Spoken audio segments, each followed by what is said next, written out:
Então, vamos para o texto que é Zacarias, capítulo 4, versículo 6. Zacarias é um dos profetas menores na Bíblia.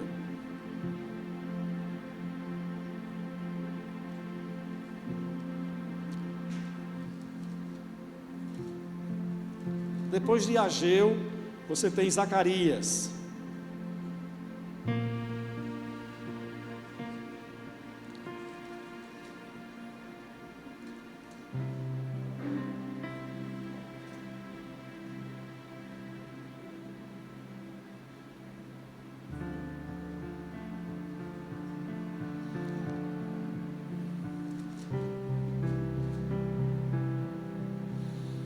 Zacarias 4:6, esse texto ele é muito conhecido,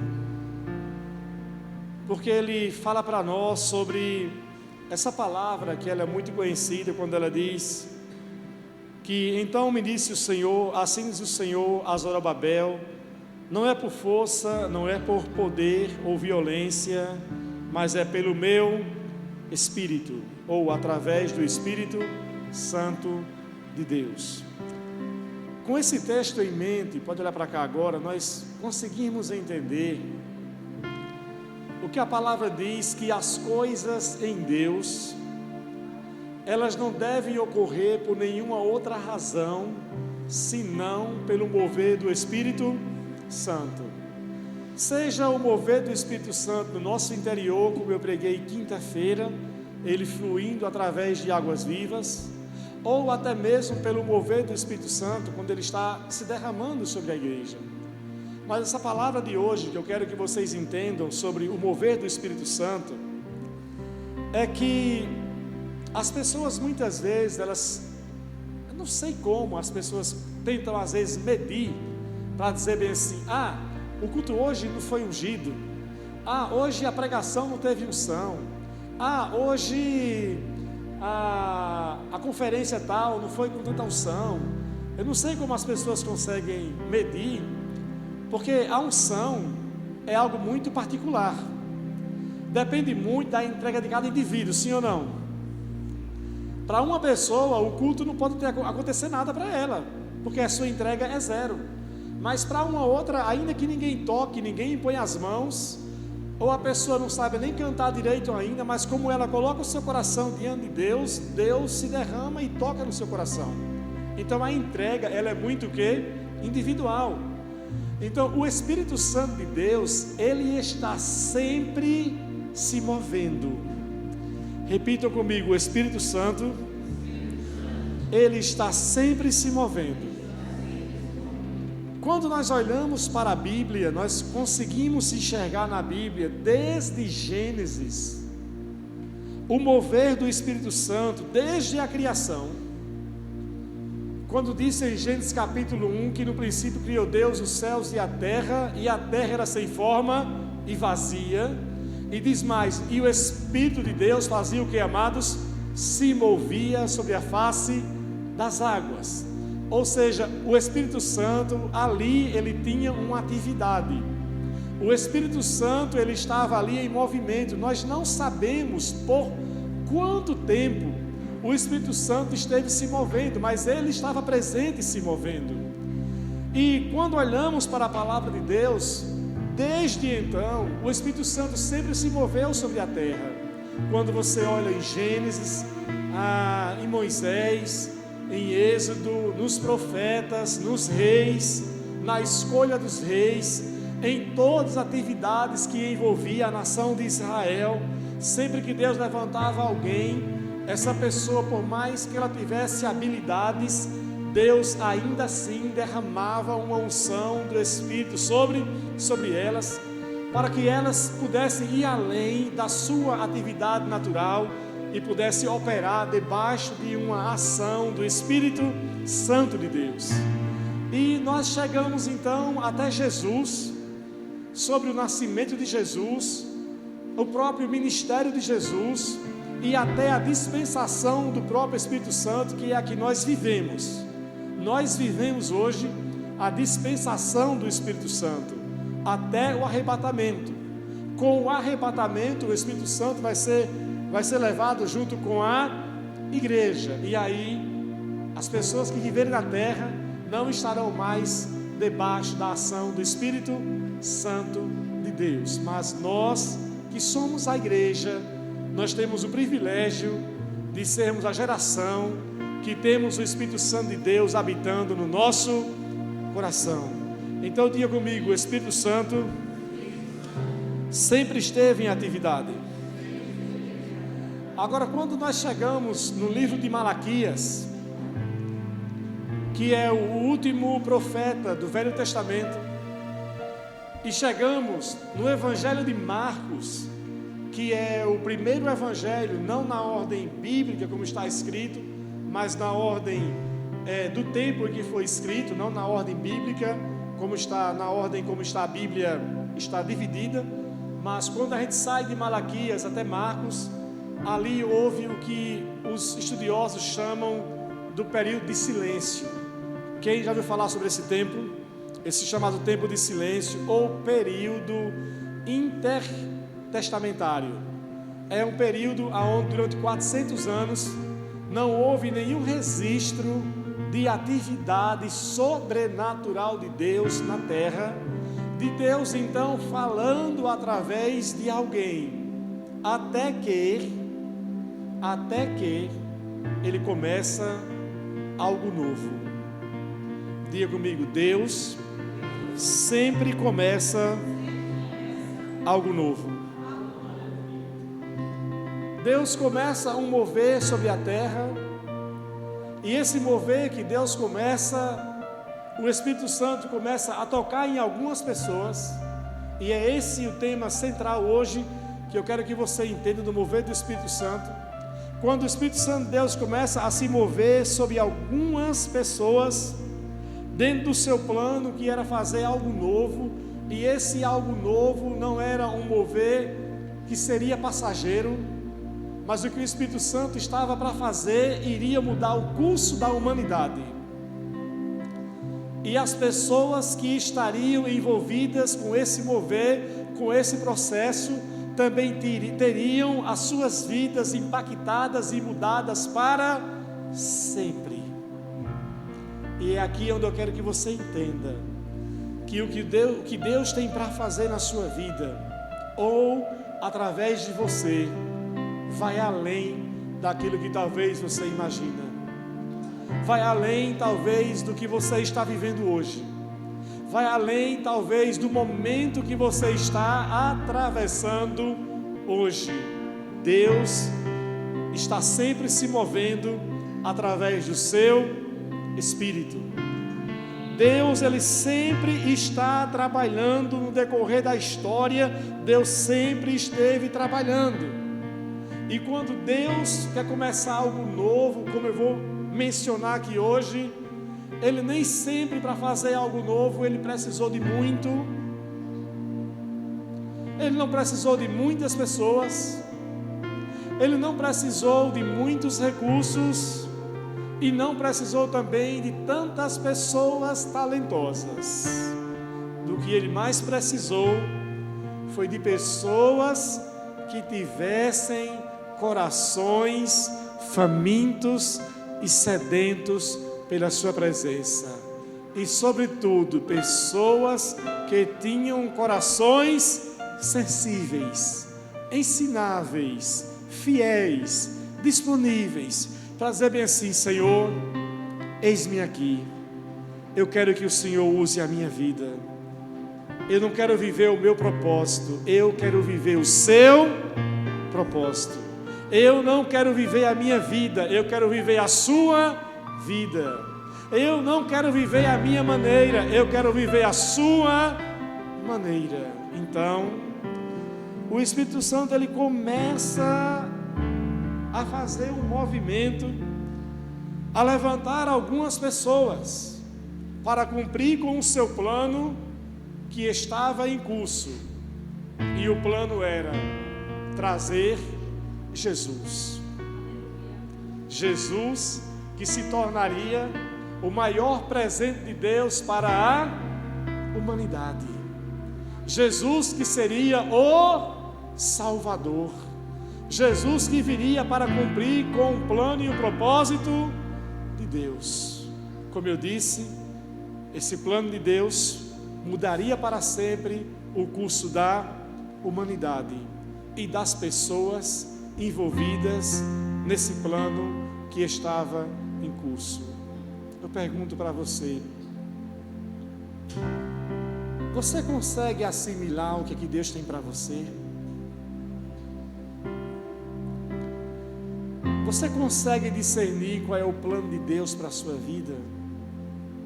E falar bem assim: eu quero me encaixar nesse plano e viver por Ele e para Ele, até os últimos dias da minha vida. Porque as pessoas que nós vamos ver envolvidas nesse plano de Deus aqui, elas viveram assim. E essas pessoas, elas não são simplesmente referência, são padrões. Tudo que se repete na Bíblia é um padrão. Repita comigo: tudo que se repete na Bíblia é um padrão. Então, Deus começa a levantar um casal. Quem é esse casal? Zacarias e Isabel, que seriam os pais de quem? De João Batista. E quem seria João Batista? Aquele que seria o precursor, aquele que viria como mensageiro de Deus, que carregaria a unção de Deus que operou no profeta Elias, operaria debaixo de uma unção sobrenatural esse homem. E agora Deus então vai usar esse casal. E não foi uma escolha de Deus aleatória. Deus não escolhe ninguém de forma aleatória. A Bíblia diz que Deus, os seus olhos percorrem a terra. Deus, Ele não escolhe de uma maneira cega, precipitada. Deus, Ele sonda o coração, esquadrinha o coração. A escolha de Deus, ela sempre é perfeita. E Deus então escolhe esse casal, como eu disse, não de uma maneira aleatória, e também não foi de uma maneira tipo assim: eu escolhi esses, mas poderia escolher qualquer um outro. Não, porque nesse casal Deus encontrou alguns pontos relevantes. Vamos ler comigo Lucas capítulo 1. Evangelho de Lucas capítulo 1. Está escrito a partir do versículo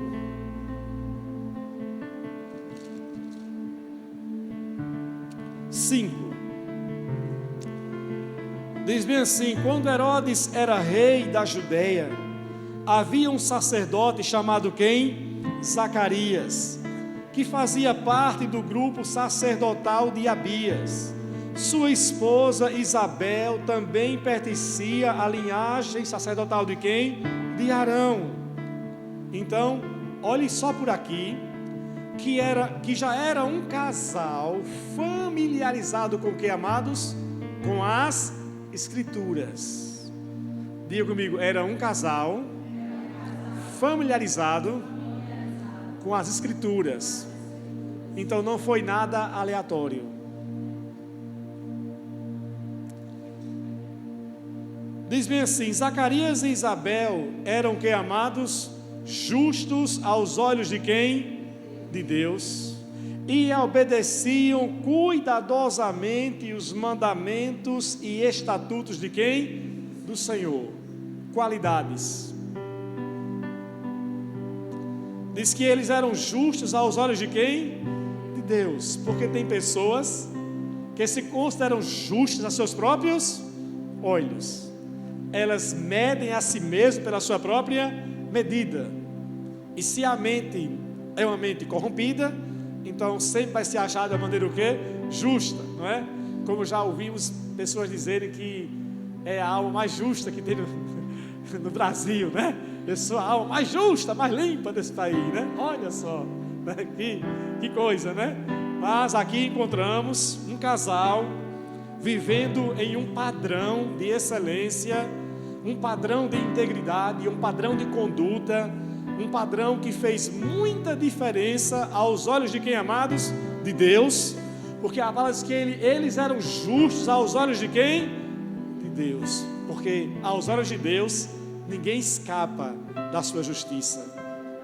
Aos olhos humanos, as pessoas podem se apresentar como justas, podem se apresentar como pessoas corretas, íntegras, idôneas, que fazem tudo correto, mas só Deus é quem sabe se aquela medida realmente é o que as pessoas estão vendo. E Zacarias e Isabel eram justos aos olhos de quem, amados? De Deus. E diz mais, eles obedeciam, e obedeciam cuidadosamente. E eu quero mostrar como era essa obediência cuidadosa, para não parecer que esse cuidadosamente é algo subjetivo, porque não é algo assim que, mas eu não entendi como seria. Diz bem assim, eles não tinham filhos, pois Isabel era estéril e ambos já estavam bem velhos. Olhem para cá, casal justo, íntegro, viviam correto, obedeciam a Deus de uma maneira cuidadosa, eram tementes, zelosos por amar a Deus e por servir a Deus, mas tinham um problema. Isabel nem ele poderiam ter o que, amados? Filhos. Ela era o que? Estéril. Entre aspas, um bom motivo ou não para ser um casal já meio assim, revoltado com Deus. No natural, sim ou não? Sim. Não tem pessoas que fazem assim? Eu falei, eu estou dando dízimo para Deus e a minha finança não muda. Tá, para quê? Eu vou continuar assim para quê? Revoltado, não é? Eu faço isso, eu vou para a igreja, eu sirvo a Deus e a minha vida continua assim. Aí cria-se meio que uma revolta contra quem? Contra Deus. Mas Isabel e Zacarias, eles não tinham esse coração. Eles continuavam servindo a Deus já em idade avançada, mesmo sendo estéril, mas mantinham o mesmo padrão de integridade e de devoção, independentemente de receberem aquilo que eles sonhavam e desejavam ou não. Isso deve alinhar muito as nossas motivações. Amém? Diz agora, certo dia Zacarias estava servindo diante de Deus no templo, pois seu grupo realizava o trabalho sacerdotal conforme o que, amados? A escala. Boa palavra para voluntários, né? Para diáconos, para crianças, para ministério infantil, para o grupo de louvor, para pessoas da mídia. Palavra interessante. Nós temos aqui então um casal agora já numa certa idade, e no entanto ele, Zacarias, como sacerdote, cumpria rigorosamente a sua escala. Olha que coisa linda. Não era aquele homem assim meio que largado. Não, eu faço se der. Não, eu vou quando der. Não, se der eu cumpro, se não der eu não cumpro. Não, se der eu dou, se não der, não, mas quando dá eu vou. Quando não dá eu não vou não. Não. Ele cumpria rigorosamente a sua escala e os seus turnos. Por isso que eu disse para vocês que essa forma como ele obedecia a Deus cuidadosamente não era algo que? Subjetivo. Porque a palavra vai depois deixar claro como era essa conduta desse casal. Quantos podem dizer amém? E diz assim, que ele fazia conforme a escala, versículo 9, foi escolhido por sorteio, como era costume dos sacerdotes, para entrar no santuário do Senhor e queimar o que, amados? Incenso, ou seja, prontidão para o serviço. Ele poderia falar bem assim, não, eu não quero nem participar da escala, ou tomara que eu não caia na escala, né? Tomara que eu nem seja hoje para esse serviço escolhido, para queimar incenso. Eles entravam lá no lugar santo e eles ficavam com o incensário na mão, caminhando lá dentro, e aquela fumaça saindo do incensário no lugar santo. Mas ele foi sorteado e falou: ok, eu vou ficar esse tempo lá dentro, queimando incenso. O que acontece então? Enquanto o incenso era queimado, uma grande multidão orava do lado de fora. Então um anjo do Senhor lhe apareceu à direita do altar de incenso. Você diria aleluia ou dizer misericórdia? O que esse anjo está fazendo aqui? Será que veio me recolher? Irmãos, 400 anos sem nenhuma atividade. E agora aparece o quê? Um anjo. Como ele reagiu? Ao vê-lo, Zacarias ficou muito abalado e o que, amados? E assustado. O anjo, vendo o seu desespero, o anjo lhe disse: não tenha medo, Zacarias. Então já sabia quem era. O anjo o identificou pelo nome, Zacarias. O anjo lhe perguntou: qual é o seu nome? Já sabia. Ou seja, o anjo não entrou ali tipo assim: o que cair na rede é peixe, quem entrar hoje aqui vai ser o escolhido. Eu disse que não foi uma escolha aleatória. Deus não trabalha de uma maneira aleatória. Quando o seu plano está em curso, Deus, ele é preciso em tudo que ele faz, nas coisas que ele faz, nas conexões que ele cria, nas portas que ele abre, nas oportunidades que surgem. Quando você pensa que não, ele fala: é você, é hoje, é você, é o seu dia, é você, é para ser hoje. Você tem que estar na hora certa, do lugar certo, para que a conexão aconteça. E ali estava Zacarias. Então o anjo disse: não tenha medo, não tenha medo, Zacarias, a sua oração foi o que, amados? Ouvida. Quantos podem dizer aleluia?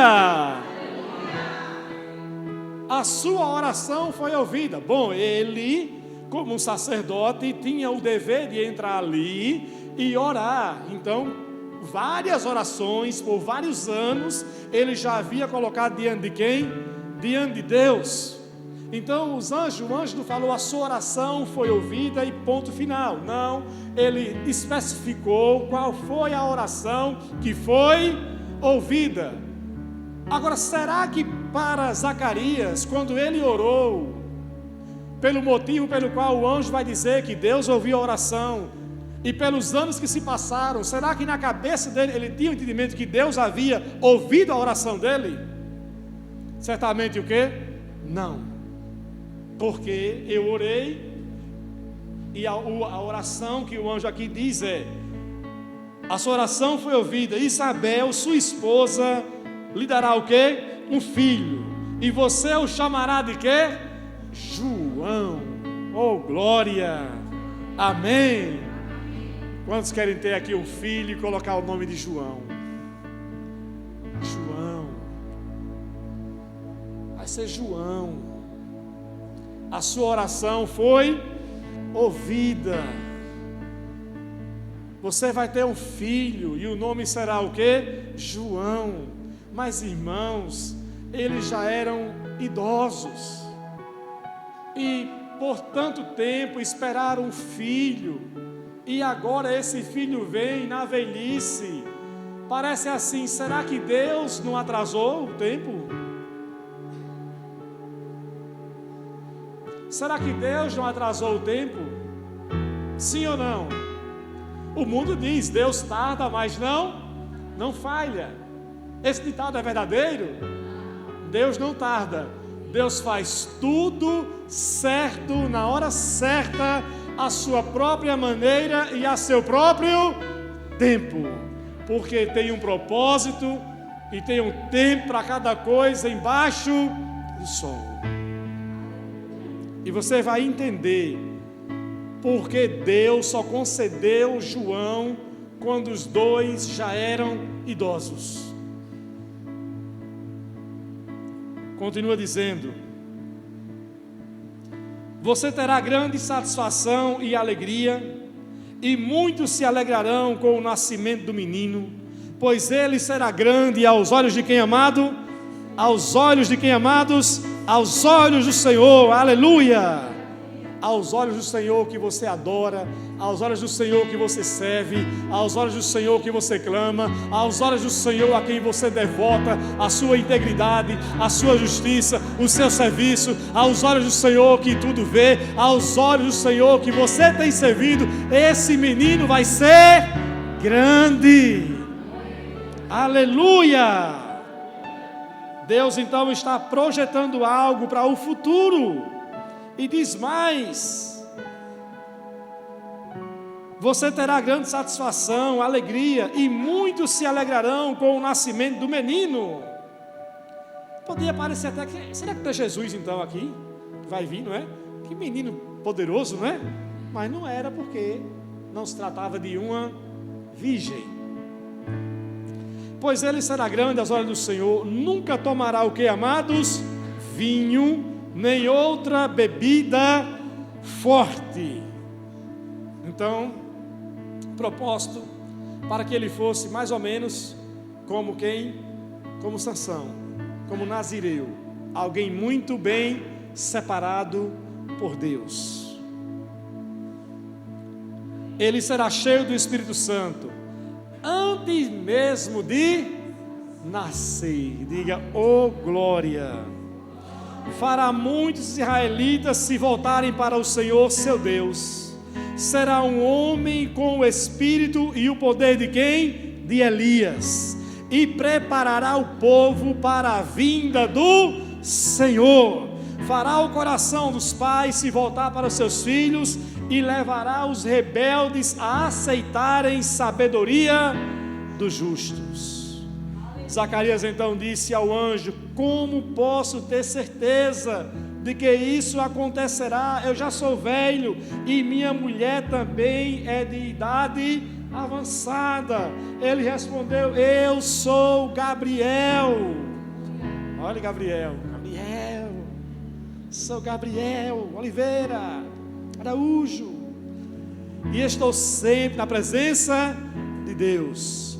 Foi Ele quem me enviou para lhe trazer estas boas novas. Agora, porém, você vai ficar mudo até o dia em que essas coisas acontecerão. Glória a Deus pela escolha e misericórdia pela mudez. Por que ele ia ficar mudo? Porque, diga comigo, as palavras têm poder. Como ele não entendia o processo que Deus ia fazer, ele poderia liberar palavras de incredulidade. Então o Senhor falou bem assim: vai ficar em silêncio. E muitas vezes nós temos que fazer assim. Nós temos que silenciar.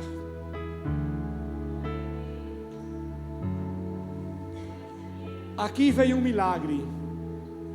Qual foi o milagre? Da esterilidade ser quebrada e o filho nascer. Mas não foi um milagre por um milagre. Não foi um milagre só para atender o anseio do coração de um casal. Foi um milagre que estava desatando um plano de Deus. Queridos, como eu disse antes, por quê? Por que então essa resposta para esse casal só veio na velhice? Você consegue ver aqui que o anjo não falou nada da morte de quem? De João. O anjo só falou dos aspectos positivos do ministério dele. Disse como ele iria se mover, o que ele iria fazer, a unção que estaria sobre ele, como ele seria grande diante de Deus, o impacto que ele iria causar na nação de Israel. Agora, já pensou se o anjo diz bem assim: mas olha, ele vai morrer cedo? Como isso poderia cair para o coração dos pais? Seria bom ou ruim? Muito ruim. Por isso que Deus nem sempre nos anuncia todo o plano de imediato. porque tem partes que você não pode saber. E Ele, como lhe ama, Ele quer preservar você. E aquilo que nós não sabemos, as coisas encobertas, só pertencem a quem? A Deus. E qual foi o desenrolar? João Batista morreu com aproximadamente 30 a 31 anos. Eu não acredito que ele passou dos 31. Porque assim que ele batiza Jesus, quando Jesus já está com os seus 30 anos de idade, pouco ele acompanha as notícias do ministério de Jesus, logo ele é preso e ele é o quê? Decapitado. Agora, como Zacarias e Isabel só tiveram João já bem idosos, eu acredito que os dois já tinham partido antes que João morresse. Ou seja, eles não tiveram que carregar essa dor. E se João nasce bem mais cedo, como seria essa outra parte da história? O que é que nós temos que entender, irmãos? Que o Espírito Santo está sempre se movendo. Deus encontrou e levantou esse casal com esse plano de trazer quem? João. Mas não foi só Zacarias e Isabel. Deus levanta agora uma outra mulher, Maria. E mais uma vez Deus escolhe alguém para cumprir com o seu plano. Um plano que estava em curso. E depois que o anjo Gabriel aparece para Isabel, aparece para Zacarias, 6 meses depois, esse mesmo anjo Gabriel vai encontrar-se com quem? Com Maria. Eu pergunto, mais uma vez, foi uma escolha aleatória? Não. Antes, escolheu um casal já idoso. E agora escolhe uma jovem mulher. Vamos para a leitura.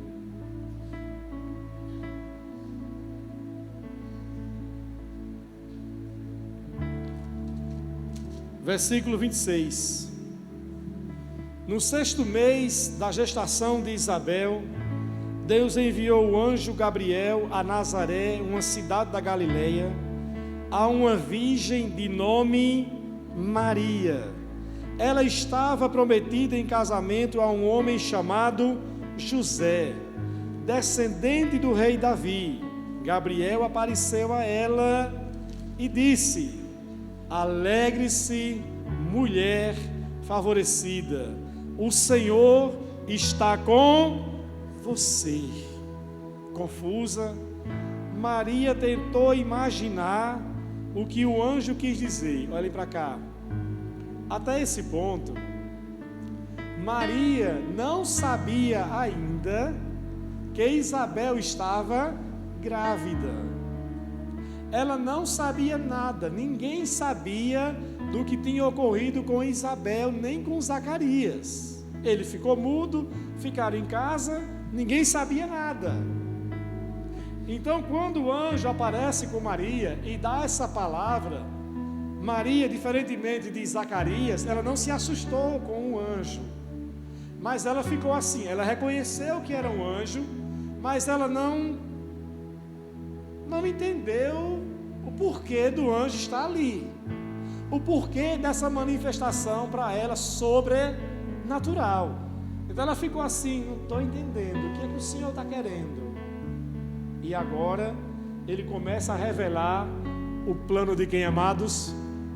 De Deus. Diga, o plano de Deus. E ele então disse: não tenha medo, Maria, pois você encontrou favor diante de quem? De Deus. Diga comigo, aleluia. Por que Maria encontrou favor diante de Deus? era uma jovem doida e aloprada? Era uma jovem desconecta com as coisas dos céus? Não. Era também uma jovem com a vida correta. Era uma jovem que vivia pautada e era familiarizada com a palavra de Deus. Descendente, José, o seu futuro marido, da descendência de Davi. Então, olha o que diz agora. Pois você encontra favor diante de Deus e você ficará grávida e dará à luz a um filho e o chamará de quem? Jesus. Ele será grande e será chamado Filho do Altíssimo. O Senhor Deus lhe dará o trono de seu antepassado quem? Davi, e ele reinará sobre Israel para sempre. Seu reino jamais terá fim.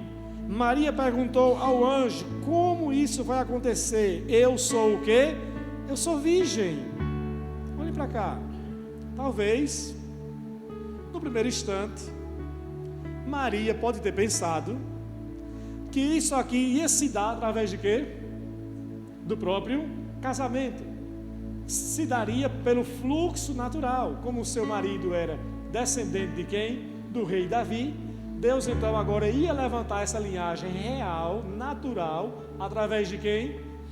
De José, e através do filho que iria conceber. Ela pensava que seria pelo processo natural, mas o Espírito Santo estava, diga, se movendo. Diga, o Espírito Santo estava se movendo. O anjo respondeu: o Espírito virá sobre você e o poder do Altíssimo a cobrirá com a sua sombra. Portanto, o bebê que vai nascer será santo e será chamado Filho de Deus. Agora ele diz: além disso, sua parenta Isabel ficou grávida em idade o quê? Avançada. As pessoas diziam que ela era o quê? Estéril, mas ela concebeu um filho e está no 6º mês de gestação, pois nada é impossível para Deus. Aleluia!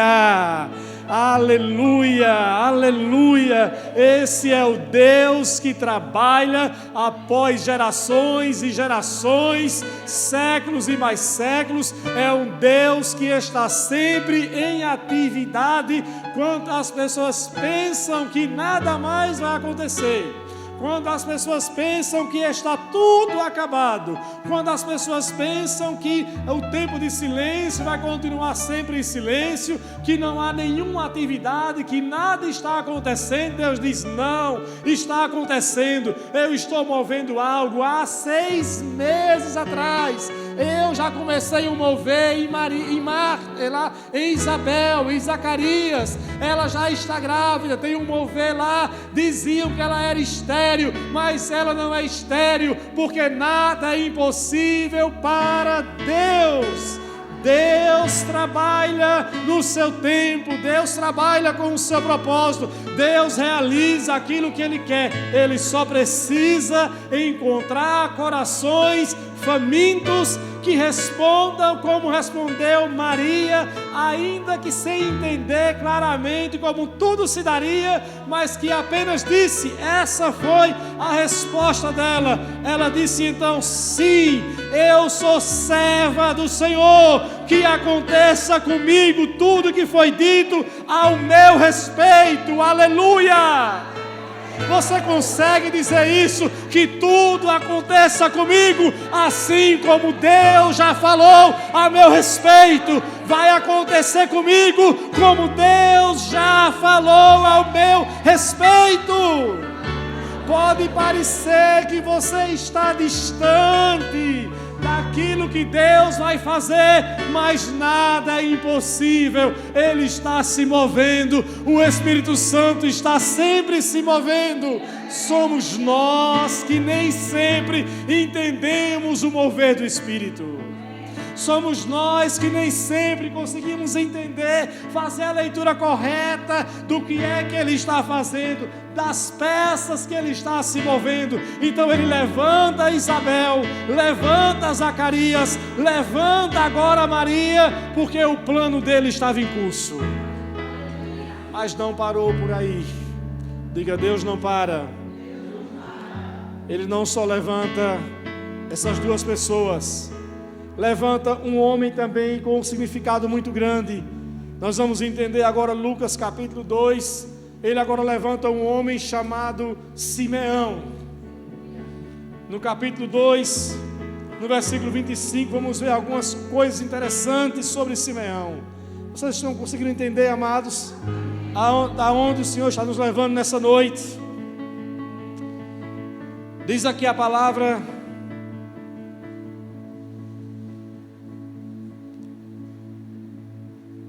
em Lucas 2, 25.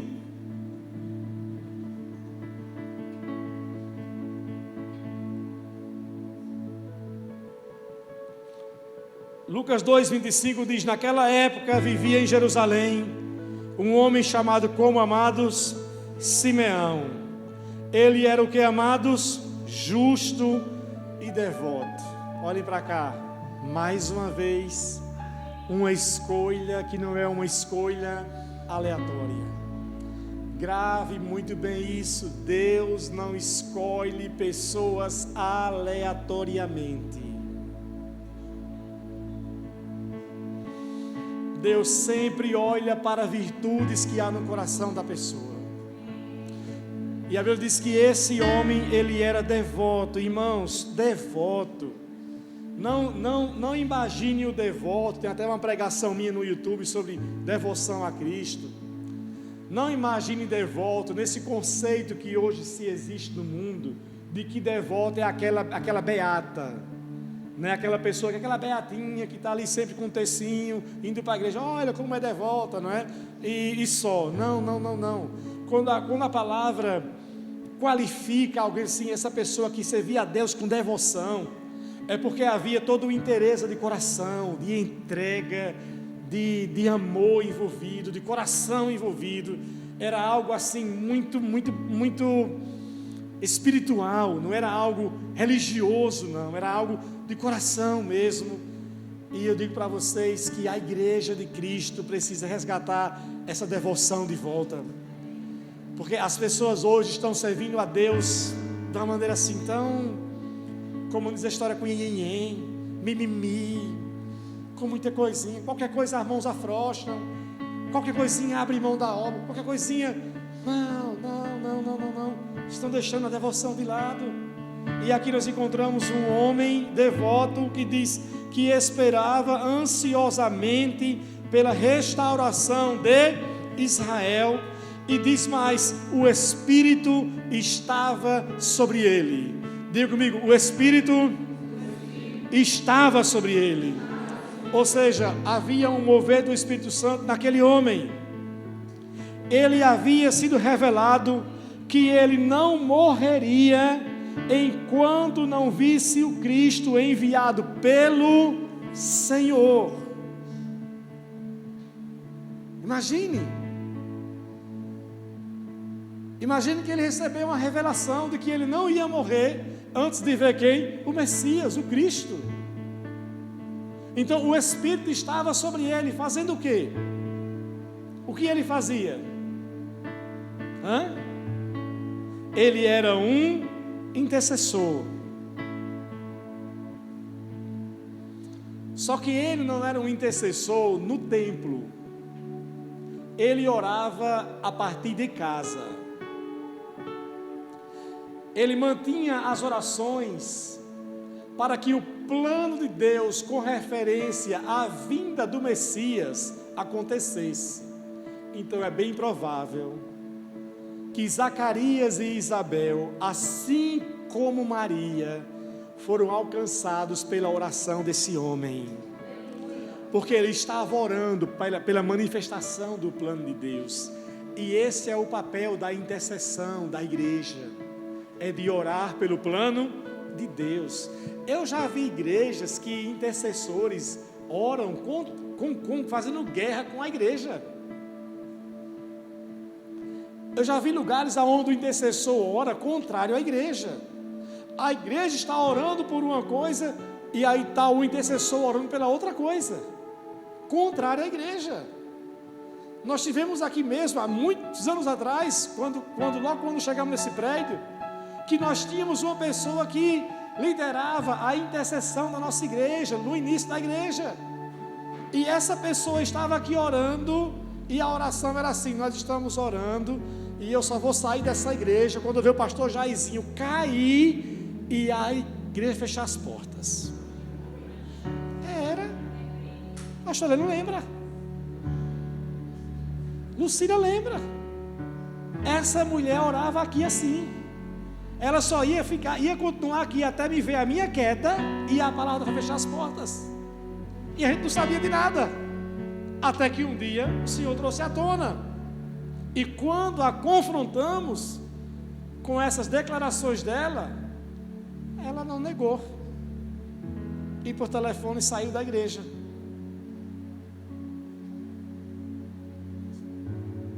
Intercessor fazendo guerra com a igreja. A igreja orando por uma direção e o intercessor puxando o quê? Para o outro lado. Mas esse homem, Simeão, ele estava orando em linha, diga em linha, com o plano de Deus. Orando da onde? De casa. Senhor, faça o teu plano. Senhor, o Messias virá. Senhor, o Salvador virá.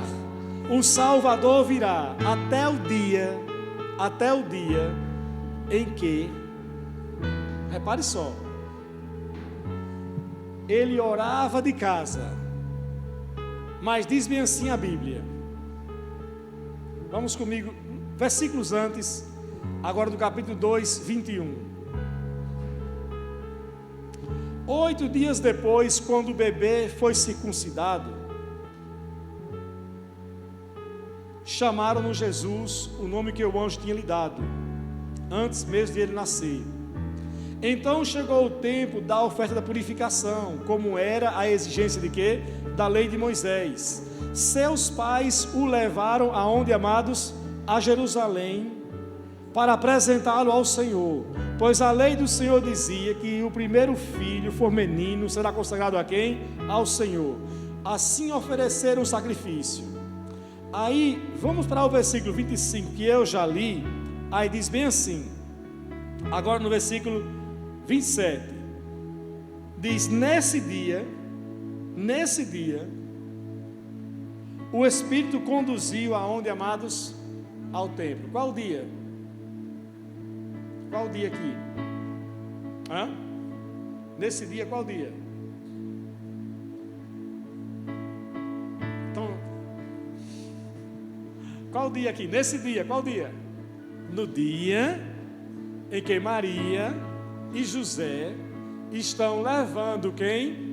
O bebê para apresentá-lo no templo ao Senhor, com 8 dias de nascido. Então diz bem assim, nesse dia José foi ao templo. Então isso mostra que ele não ia diariamente para onde? Para o templo. Ele foi nesse dia. E por que ele foi nesse dia? Porque ele foi movido pelo Espírito. O Espírito não habitava nele, mas estava sobre ele. E nesse dia o Espírito colocou o quê? As impressões no seu coração. Simeão, levante-se, vá ao templo hoje. E se ele diz o quê? Hoje estou cansado. Hoje não, logo hoje, eu vou depois. Ele não ia contemplar o que Deus havia falado para ele. Ele foi no lugar certo e estava na hora certa. Lá está entrando Maria, José com o bebê, e Simeão chega também. Quando chegaram para apresentar o menino ao Senhor, como a lei exigia, Simeão tomou a criança aonde? Nos braços. E quem disse para Simeão que ali era o menino Jesus?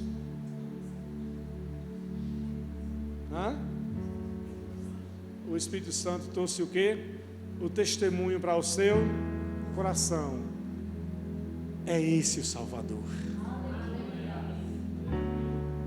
É por ele que você tem orado. E aquele peso de oração que estava sobre Simeão naquele dia saiu do seu coração. Ele tomou a criança nos braços e fez o que, amados? E louvou a Deus. Ele, soberano Deus, agora pode levar o que? Em paz o teu servo, como prometeste. Eu vi a tua salvação que preparaste para todos os povos. Ele é uma luz de revelação às nações e é a glória do seu povo Israel. Aleluia. Os pais de Jesus ficaram admirados com o que se dizia a respeito dele. Então Simeão os abençoou, não só abençoou o bebê, mas abençoou Maria e José, e disse Maria, a mãe do bebê: este menino está destinado a provocar a queda de muitos em Israel, mas também a ascensão de tantos outros. Foi enviado como sinal de Deus, mas muitos resistirão a ele. Como resultado, serão revelados os pensamentos mais profundos de muitos corações, e você sentirá como se uma espada lhe atravessasse a alma. Agora, Simeão, que não era um profeta, faz o que, amados? Profetiza. Veja o que é o mover do Espírito Santo. O plano de Deus se estabelecendo. Estão conseguindo entender? Deus levantando Isabel e Zacarias, preparando João Batista, levantando Maria e José, levantando o intercessor, ou seja, cada um tendo o seu lugar, como pregou o pastor domingo passado sobre o corpo de Cristo, a cada um ocupando a sua posição. E agora esse plano de Deus em curso, o Senhor agora levanta esse homem chamado Simeão. Mas ainda tinha mais uma pessoa que estava em atividade, pela qual o Espírito Santo estava também se movendo através dela, para que o plano de Deus pudesse se estabelecer. Observe que Deus não faz nada na terra desconecta. Quem é agora a quarta figura que aparece? Quem aparece agora? A profetisa Ana. Mais uma pessoa envolvida no processo do que Deus está fazendo. Lendo aqui: a profetisa Ana, filha de quem? De Fanuel, da tribo de Asser, também estava no templo. Era muito idosa e havia feito o que, amados? Perdido o marido depois de 7 anos de casados, e vivido como viúva até os 84 anos. Ela nunca deixava o templo, adorando a Deus dia e noite em jejum e oração. Era mais uma pessoa que Deus estava o quê? Se movendo nela. Enquanto Simeão estava operando em casa, Ana recebeu a missão de estar orando aonde? No templo. E ela não saía do templo. Então nós podemos entender que há 6 meses atrás desse episódio, quando João Batista também foi levado ao templo, no 8º ano, e foi profetizado sobre João Batista quem ele seria. Quem estava lá? Quem estava lá? Ana. E Ana ouviu que Zacarias, que os pais daquele menino, aquele menino seria o precursor de quem? De Jesus. Então Ana já estava ciente de que o plano de Deus que estava em curso já estava chegando o quê? Ao fim. Tanto que a palavra diz que ela viveu até os 84 anos, ou seja, bem depois dela ter visto Jesus, ela morreu. pessoas que viveram para cumprir com o encargo, com o plano de Deus. Zacarias, Isabel, Maria, José, Ana, Simeão. Observe que essas pessoas todas viveram com idades diferentes, mas todos se uniram dentro de um propósito. Propósito de quem? De Deus. Eu quero viver o propósito de Deus. Era mais uma que poderia ser uma revoltada, ficou viúva cedo, só conviveu 7 anos de casado, depois ficou viúva. Poderia ser uma revoltada: Deus tirou o meu marido. Não é assim que muitas fazem? Deus tirou o meu marido, minha vida acabou, não tem mais razão, não tem alegria, não tem mais nada. Deus fez isso. Não. Ela convergiu toda a sua vida para o plano de quem? De Deus. Ela falou: eu vou me devotar ao Senhor, eu vou viver me orando, jejuando, me consagrando. Amados, nós não podemos perder a perspectiva eterna da nossa vida. Essas pessoas tinham consciência da eternidade, e as pessoas, elas estão vivendo hoje como se a sua vida fosse só hoje, ou no máximo amanhã e alguns dias depois. Pessoas que brigam por ter coisas, que brigam por coisas, que querem coisas e cada vez mais coisa, que não se importam com os princípios da palavra e muito menos com o plano que Deus tem para elas. Se são magoadas, se são feridas com alguma coisa, pronto, acabou o plano de Deus para a minha vida, acabou tudo aquilo, pronto, acabou. Porque me magoaram.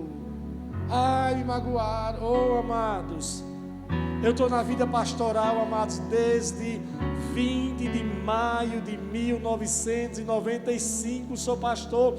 Há 27 anos pastoreio, já vi muita coisa, já tomei muita punhalada, muita facada, martelada, pancada e tantas coisas que vocês possam imaginar, mas nada drena a minha energia, muito menos o meu propósito, porque a minha perspectiva é eterna. Eu sei para onde eu estou indo, eu sei o que Deus está fazendo.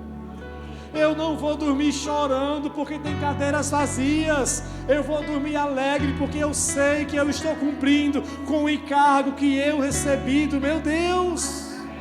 Se pessoas chegam, eu cuido. Se vão embora, eu amo do mesmo jeito, vão embora. Até aqui eu pastoreei, até aqui eu cuidei, até aqui eu zelei, até aqui eu fiz a minha parte, até aqui eu fiz tudo que estava ao meu alcance. E diante de Deus, eu não vou chegar naquele dia onde todos os pastores prestarão contas e falar: ô Senhor, não deu, também não deu, não, essa pessoa era difícil. Não. Meu coração permanece o mesmo, a minha energia é a mesma, o meu amor é o mesmo, a minha perspectiva é eterna. Naquele dia o Senhor não vai querer saber com quantos eu cheguei, Ele vai querer saber se eu cuidei do que eles me confiou. Não serão com quantos. Quantos será importante para quem Ele deu números. E nós estamos em atos, não estamos em números. Nós estamos na igreja que relaciona-se com o Espírito Santo. Então, Ana viveu o seu propósito, mas faltava uma peça para que todo o plano de Deus com referência a Jesus se concretizasse. Quem falta agora? Eu falei de Zacarias, Isabel, Maria, José, Simeão e Ana. Falta quem ainda? Ah, Beatriz, me diga aí, você que é novinha na fé. Falta quem ainda? falta mais uma peça. O próprio João Batista. Faltava o próprio João Batista. Que a palavra diz que Deus era com João. E a palavra diz que João viveu aonde, amados? Na cidade ou no deserto? No deserto. Agora, os seus pais eram do deserto? Onde moravam os seus pais? Seus pais moravam onde? Nas montanhas da Judeia. Seus pais não moravam no deserto, moravam onde? Nas montanhas. Os pais de Jesus moravam onde? Em Belém, em Nazaré. Mas João vivia onde? No deserto. Por que João vivia no deserto?